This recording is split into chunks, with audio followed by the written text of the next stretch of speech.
Tina, and I am the owner of Simply Reclaimed by Tina. You can find me on Instagram, Facebook, Pinterest, and Etsy. I've been refinishing furniture for many years now, and I am at a point in my career where I feel like I want to be able to really show you tutorials on how you start a piece from start to finish. You are going to see me redo this gorgeous buffet. It is stunning, guys. It's so big and grand, and honestly, it was a lot to undertake for being my first tutorial, but I figured, you know what? Let's just get into it. You are going to see me break it down into parts of bringing it in my workshop, cleaning it, repairs, priming it, painting, top coat, drawer liners, everything there is to know about refinishing furniture. Whether you are just someone at home that just has a dining room buffet or a nightstand you just want to refinish on your own, you can see everything, the whole process here. Or if you are a furniture refinisher and you have your own business and you just want to maybe just see what someone else is doing or learn something different, which I always go on YouTube channels just to kind of learn things from others. And it's the best tool to go on if you are looking for a step-by-step process. I hope you are going to enjoy what I'm going to show you. I am a person who does not spray my pieces. I roll and paint my pieces. For me, it's therapeutic, it's relaxing. I just never feel like I'm gonna have perfect control over a sprayer, even though a sprayer is way more efficient, because this buffet took me about 10 days to do. Not full working days, few hours here and there, but it did take me 10 days. Usually it would take me 2 weeks, but because I have my new workshop and then a new space, I have more room to move around. So I am noticing I'm able to finish a piece of furniture a few days sooner than I would if I was just in my garage or my kitchen. Please like and subscribe to my YouTube channel so I can keep continuing to uploading content, because I just love sharing information with everyone. I was an elementary teacher for about 10 years, and I resigned to stay home with my children, and I do miss teaching, but I do love refinishing my furniture too. So it's like a win-win. I get to still teach and still do something that I love to do, which is see how a piece you start out with and see what it looks like when it's all finished. So please like and subscribe, keep following along, and I hope that you like what you're going to see, and I hope it's very informative for you guys. Working on today is this beautiful Jacobean buffet that I picked up probably about a week ago. It probably dates back to about the early 1900s, just because I've worked on these buffets for so many of these. I kind of have an idea of the era of time just based on the legs and certain screws. The screws give a big sign of the age, kind of what time era and things like that. But so today what you're going to see me do is you're going to see me start cleaning the piece and getting it ready for me to start to prime. So please follow along, and I'm gonna show you exactly how I do that. Okay, so on my cart, this is a utility cart. I actually picked it up on Facebook Marketplace maybe like a year ago. I think I paid like $30 or $35. It's vintage, it's from the 70s, it's metal, it's got 3 tiers. This thing is so functional. This is my go-to for whenever I'm working in my shop. I'm able to wheel it around wherever I'm working around the piece. If I'm sitting on my stool, it's at perfect height. So what I have here on my top shelf, let me just bring it over. I have a bucket of clean water, 2 buckets of clean water. One of them is going to be for my dirty brushes and things, and the other one is I'm going to wash away all the yucky residue after I clean the buffet. So I'm going to use this degreaser. Usually I use Krug Cutter, but they were out of it, the store I was at. So I'm going to actually try this. I picked this up at Lowe's. It's their citrus degreaser, and I just want to make sure on my buffet that I get a lot of residue over the years. Back then, there's a lot of people with smoke in their homes, so there's a lot of smoke on the furniture, along with a lot of like furniture polishes, cleaners, things like that, dust, just, you know, things for being almost like 100 years old. So I'm going to use this degreaser, get in there, clean it real good, scrub it, wipe back all the yucky stuff, and then wash it down again to get it nice and clean for me to start prepping for it. So here I go.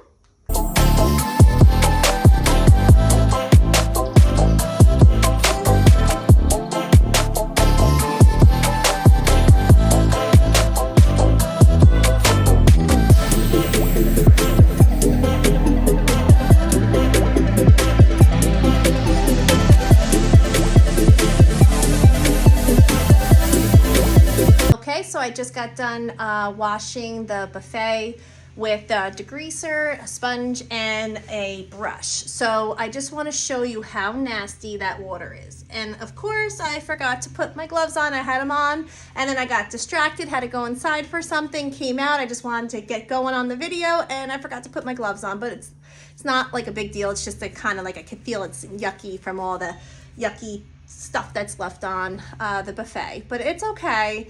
But I just want to let you know that it does have like a little bit of a musty smell. It was in a basement when we did go pick it up, but that's okay. The primer that I use will block out any odor and stains like that, but that just happens when something does get moisture to it. It just retains like a smell. When you put water to it, you tend to smell a little more. It's kind of like as if you're outside at a fire pit, you smell like smoke or whatever, but when you go and take a shower and wash your hair, you can smell it like a lot more. It smells heavier. So that's just because you're putting water on it, and whatever smell is there, it just brings it out for some reason. So, but that's not a problem at all. I am going to use my clean bucket that's up there, and I'm gonna wash down with the washcloth any leftover residue that's left from the degreaser and any other yucky stuff. But I did want to show you that I know that there was moisture to the buffet, because if you look right over here, you can see some alligator. They call it like alligator in it. The polyurethane or the lacquer, whatever they use, it just means moisture got to it and it started to crack a little bit when the moisture was trying to escape or try and penetrate in. Not a big deal. I just sand it down and it's completely good to go. So I'm gonna get going on cleaning the buffet, getting all the leftover residue. And oh, another really good thing is why it's so important to take the time to really wipe down the whole buffet, is because then you get to see all the issues of repairs. So it really lets you know what you got to do. Like when I was over here cleaning, I was kind of going like this underneath the veneer just to see if there was any loose veneer that I would have to add, like any wood glue and clamps. So everything, this is a really good condition of a buffet, but there is some areas over here, like, let me show you, like right over here, on the cabinet, some missing veneer, but that's not a problem. Just put some Bondo with it, and it's easy, like a quick fix. It just takes some time, but you're gonna see the whole process as I continue working with it. But right now I'm gonna wipe it back, and I'll tell you what's happening next.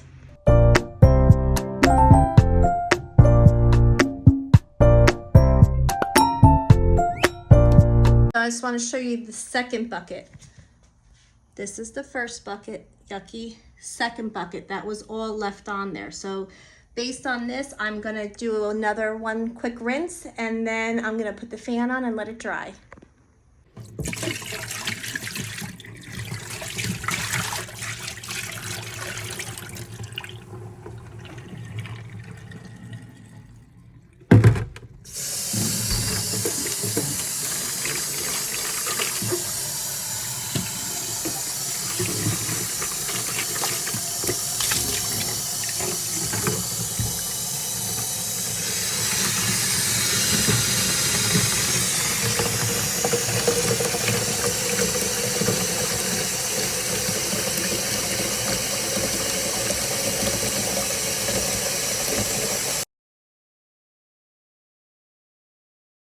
Okay, so this is after the third rinse. You can see the coloring is way better. You can even see almost through it.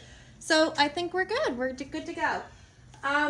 Just want to share that I changed my shower curtains a lot because we do have an outside shower, and the amount of showers we take inside with all the kids and everything, our shower curtains tend to get yucky over time. So I always take them and I reuse them as tarps when I'm cleaning the furniture. So just like a little tip there for you. Even dollar store tablecloths work great too, because then you could just kind of throw them out when you're done. So I'll just probably rinse this off or dry up as much as I can and just let it sit outside and use it for my next piece. So I went through and did 3 washes on this buffet.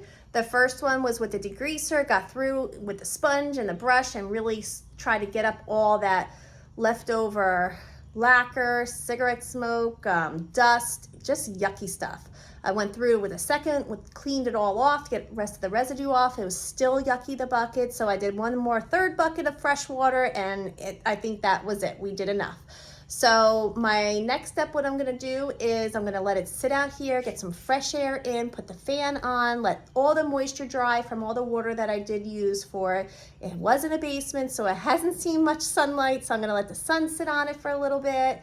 And my next part is I'm gonna start taking the doors off, the hinges, and show you how I label everything and how I get everything ready for the next part, which is fixing any repairs and getting it ready for priming. But we're still some time away from priming. The prep work, this is all part of the prep work. This is the most important part of refinishing furniture. So I am on my second part of reclaiming this buffet, and what I have done already is I cleaned and scrubbed the buffet with a degreaser one good time, wiped it away second time, and then one more time for the third time. So now it's completely dried. The smell inside smells so much better. It doesn't smell nasty and musty and stuff like it did before. But so what I do now is I'm getting in a really good habit of labeling everything and just making sure that with vintage and antique pieces, sometimes a hinge from over the years is not going to work the same as it is on the other side, just based on usage, things like that, unless you wanted to get new hinges and everything. But I like to not do that. I like to make it easy for myself too, but I used to always not label anything, and at the end when I'd be putting my buffet back together or whatever piece of furniture I'm working on, nothing would really fit right, or the hinges were off or whatever. So I'm really getting in a good habit now of labeling everything. But what I first do is whenever I have doors, now some refinishers, they keep everything on, they spray it, they do everything with the doors intact. I always take everything off. One, because a lot of screws are stripped from over the years, so I will add like a toothpick to it and put the screw back in so it's nice and tight. And so I just do have a different approach to doing some furniture, most of my furniture pieces this way. So what I'll do is first is, because I am going to take this door off, I am going to see, first of all, before I paint, because when you add primer and paint, you're adding thickness. Now, some of the times, like I'm going to talk about a reveal. A reveal is the opening part around a door.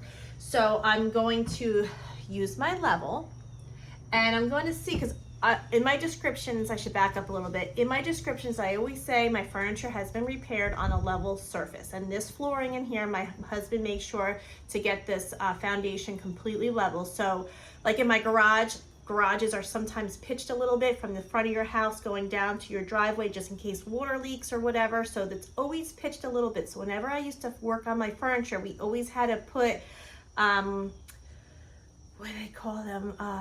Shims. Like if you're going to install a door, we used to put shims underneath the legs of whatever piece I'm working on, so it would be completely level. But in my shop, it's completely level. So I always make sure, just to be safe, since this is the second piece I'm doing in here, I'm looking down at where my bubble is on my level, and it is perfect. So now I know everything I'm going to do on this buffet, it's on a leveled surface. So my next thing I'm going to do is I'm going to see if the door rubs anywhere, because you're going to add primer, you're going to add paint, you're adding thickness, therefore you're going to get rubbing, and most of the time it always happens. So I'm going to get down to eye level and see exactly when I take this door off, and when I scuff sand the whole piece, I'm going to really sand certain areas to make sure that when I add the paint to the door, it will add enough thickness where it won't rub anymore. So I'm going to get down at eye level and just see exactly where it's hitting. Then I just take a little Sharpie and I'm going to mark exactly how much and how long and how far down I need to take my sander to it to take some of that off. So let's see. It's hitting on this side. The reveal's good down here. So I'm gonna do that here up to here. So I know that when I'm gonna sand and prep my piece, I need to take off a lot of sanding there. So or you can plane. Some people will plane. I do have a battery operated planer, but sometimes I notice when I do plane a door, sometimes the veneer would chip off, and I'd rather not do that. It's easier for me to just use my sander on it. So let's see about the bottom.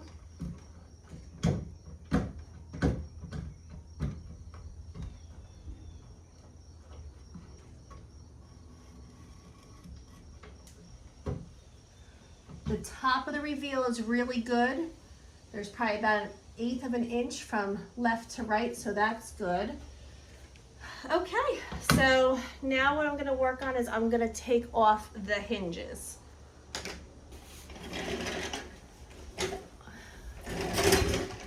All right, oh, let me share you with this. My husband got me this little drill. It's the cutest little thing. It's easy for me to use.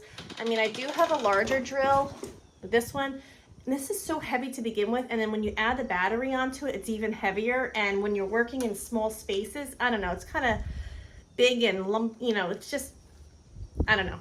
You need it for certain jobs, but for like hinges and things like that, I love using my little drill. Not only is it like a drill, you can turn it to use it as like a screwdriver too, but I like it in the drill position. So let me get to my tips. Sometimes the drill will work on them. Sometimes the screws are pretty small, so we'll see. I got the smallest tip that I have here, so we will see if it works. Now I always take the door and the hinge off as one, and then I'm able to take the hinges off when the door's off the actual frame. So let's see. Sometimes it's a little too big. I might have to do it by hand. No, I think it's gonna be okay. Should have my glasses on.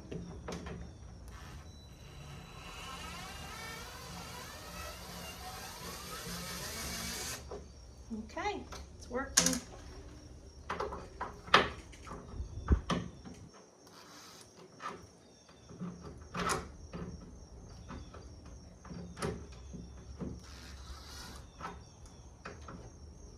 Okay, I think I'm gonna use a screwdriver, which is a pain, but sometimes I'm able to use my drill.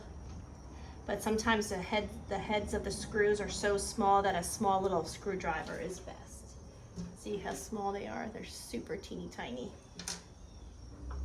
Now you can also tell the date of a piece based on the screw, because a lot of the old vintage pieces and antique pieces are regular size, like the regular tips. It's not the Phillips or the star tips, so that's how you can kind of tell the age also.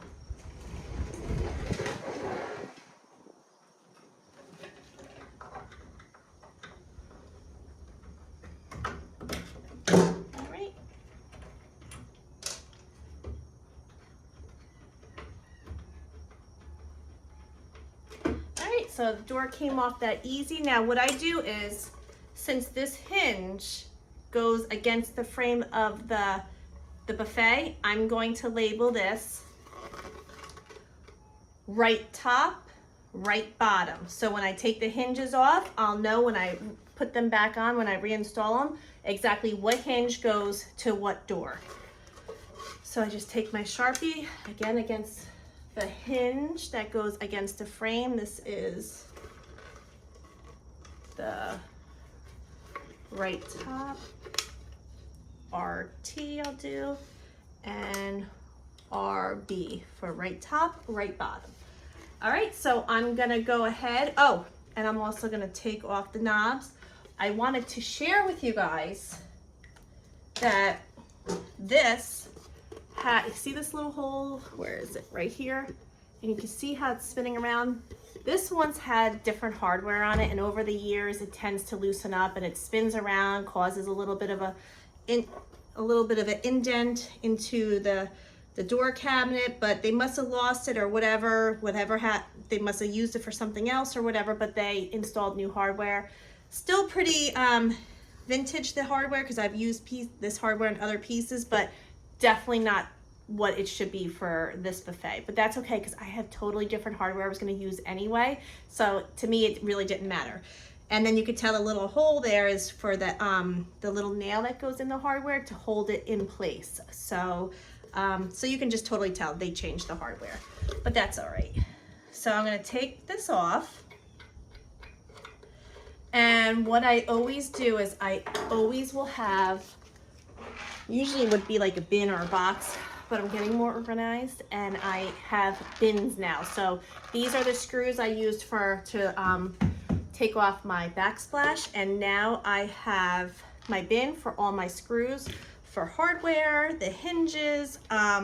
If there's different size screws and stuff, I'll put them in like little baggies in that bin and label it so I know exactly what screw goes to what hinge or whatever. So, but I'll know that this screw goes with the hardware, but it doesn't really matter because I'm not using this hardware anyway. So I'm going to take that off. I'll put this with my hardware storage because I have a whole bunch of hardware that I use for other pieces. This is the latching, how it latches on to lock in. So I'm going to take all this off, and I'm going to do the same with the other side, and I'm going to fast forward this so you don't have to watch the whole entire thing, but you'll see the whole process of me doing it. But I just wanted to share with you, most importantly, about labeling your hinges.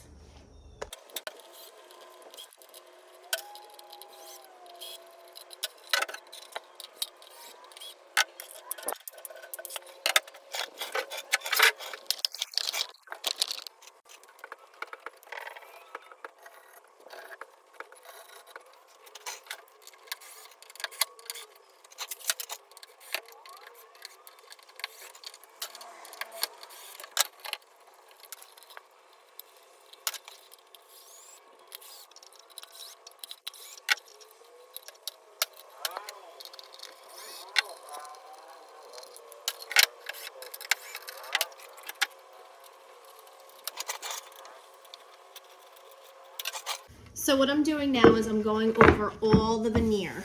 So when we hear veneer, years ago I used to think it was like, okay, wood that's not good. Like you want solid wood. Well, veneer is just, it's still wood. It's just a very thin layer of wood that goes over a solid piece of wood. Over time, sometimes the veneer will dry out, especially if there's moisture to it. It will just start to separate where the glue was adhered to the solid piece of wood. So you can see here, you can see some of veneer. You can see the thickness actually of the veneer and the solid wood right here.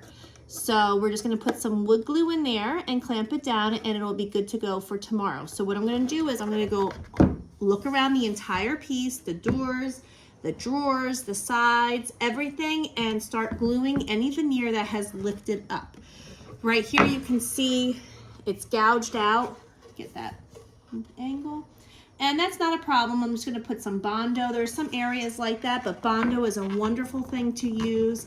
It's very durable, and it's a great product to use for filling in holes on furniture and things like that. The only thing is you can't stain it. It's not stainable, but that's okay. We're painting this so you will not even know that it was there. So I'm going to start going on and adding in my wood glue.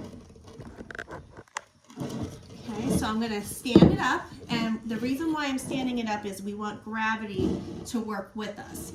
So the glue, we're going to insert the glue, and gravity is going to pull, let the glue go through. Let me turn it this way so you can see it. Okay, and then we'll clamp it, and I'll show you a little more. So let me add some of the glue to it now. Okay, we're going to add some glue to that. You can use a paintbrush, like a small little paintbrush. I use a toothpick. I hold one side open. I jam the toothpick in there so you can see there's a little bit of a gap. And then I take another toothpick and I just kind of work the glue down. I've also used like a wood syringe, but there's not that much that I need to use, and this is a pretty big opening for me for the glue just to fall down into there. So that's why I'm using the glue bottle. I do have like the syringe you would fill with the wood glue and to get in if it's like very fine areas or the veneer is very brittle. Okay, so I'm letting the gravity work, letting some of the glue seep down as far as it goes. I'm gonna hold, let me go get my clamps.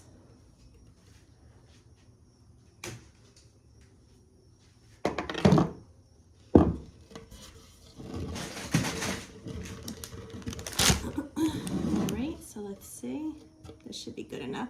And you want to see the wood come out, like even if you squeeze it, you want to see that the wood is starting to come through, which I can tell. I have a lot on there right now because I want to make sure it gets in there.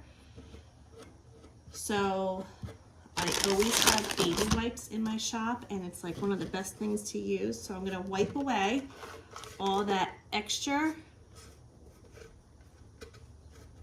wood glue that's left behind. I'm going to take my clamp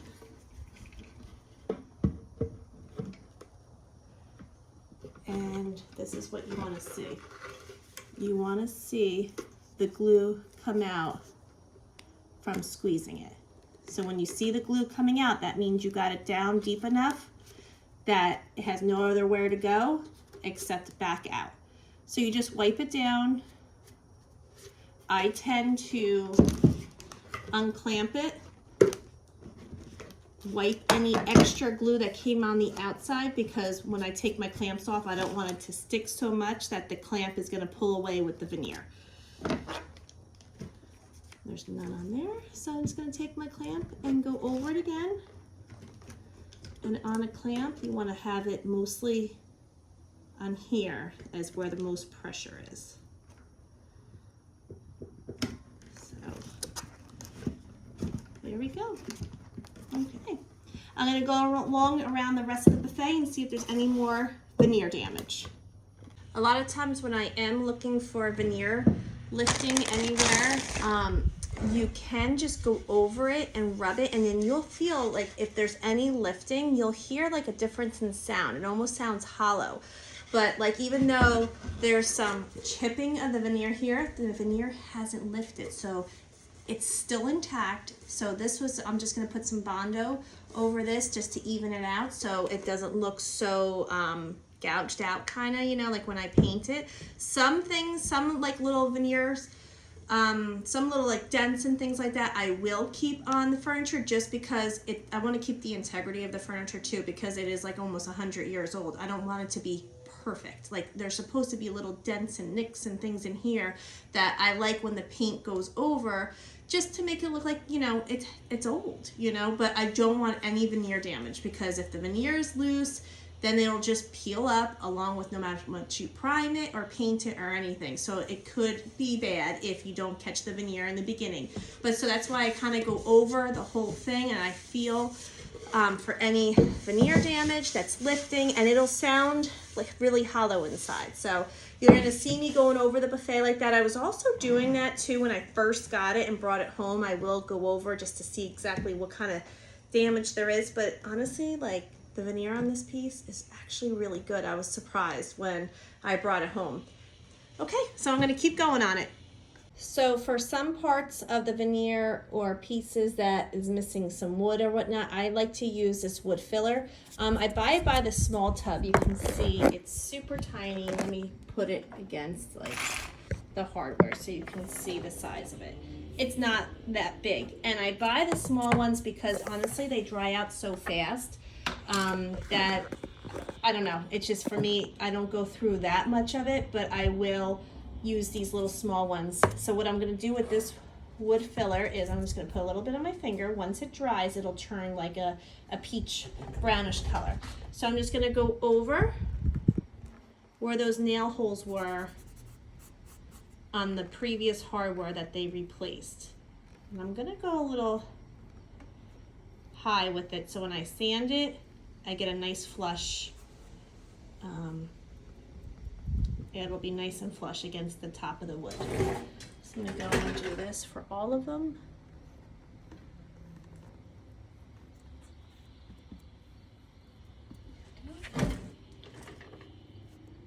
It's on 2 drawers and the doors.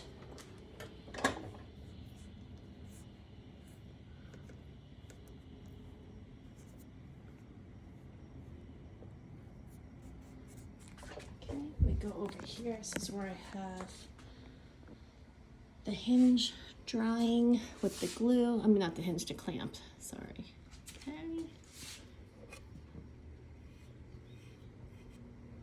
All right. So that's done. And now I am going to let that dry a little bit. and look up to see what other repairs I have to do. The drawer slides.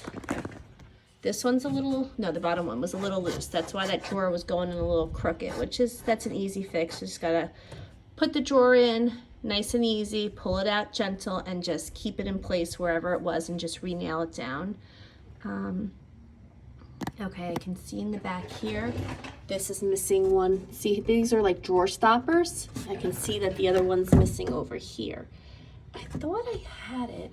I think I had it when we were moving it out of the person's house. I believe I might have it somewhere. I have to just kind of find it, but it's just like a little block. So I'm gonna put that, when I do get it, I have to just re-glue it over here. You can see it's missing, see right there. Let's see, those have it. Those are the drawer stoppers, the stoppers right there and there. This drawer slide is intact. That's good. Oh, over here, I just wanted to show you that some of this decorative trim is missing, but I have some molding putty that I'll show you guys how I use that to, I'll take a piece of it over here, do the mold, and then I'll just put it right here. Okay, so I'm gonna keep looking over the buffet, and honestly guys, it is in really good shape. Okay. As I was looking over this drawer slide, look at that gouge right there. Can you see that? Then I look, I'm like, what the heck could that be from? I look at the bottom of the drawer and look at that nail. Look at how it's like on an angle. I don't think that was meant to be like that, to make like a guide or anything, because when the drawer is closed, you would see that little gouge.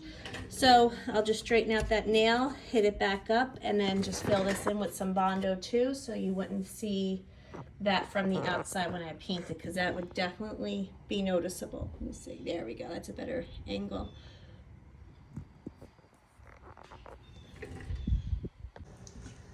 So let's see if I can take that nail and bend it up.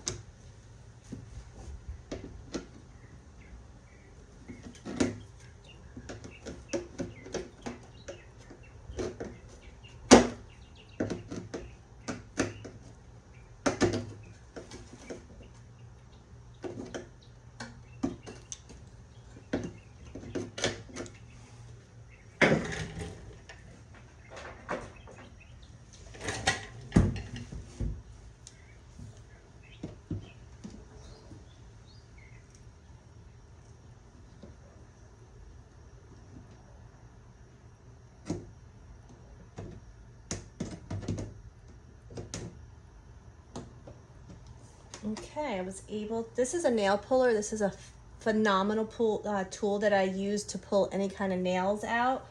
I use it a lot.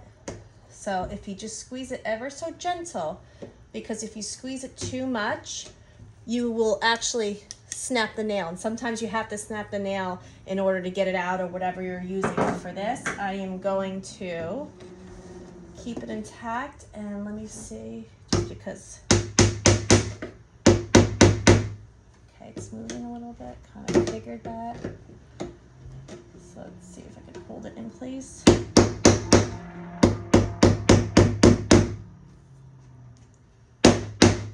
Something in there is making it move.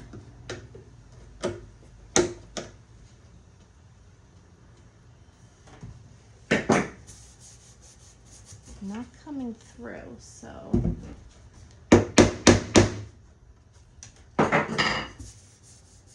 Okay, it's not coming through the back. Let me just go get my nail set real quick.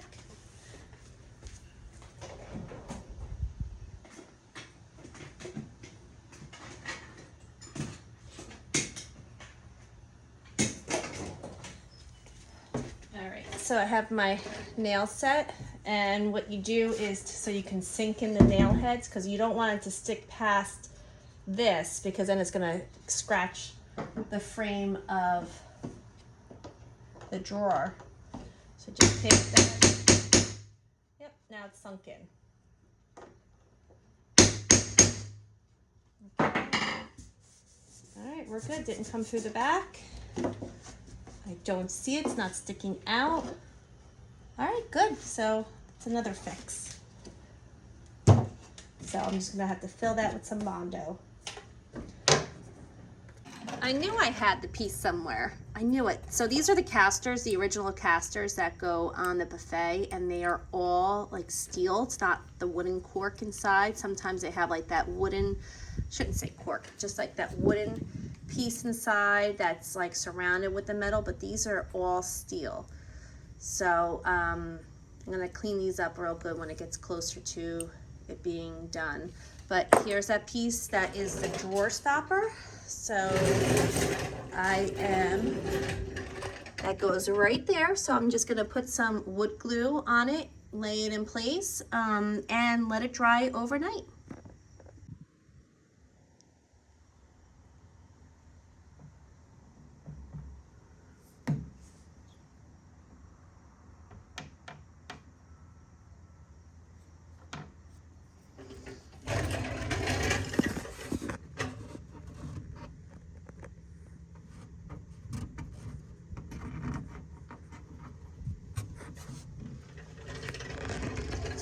Feel where this one is. All right, that's,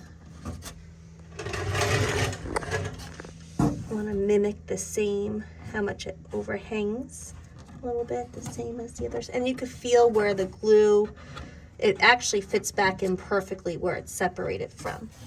So I'm going to just put some weight on that and let it sit overnight.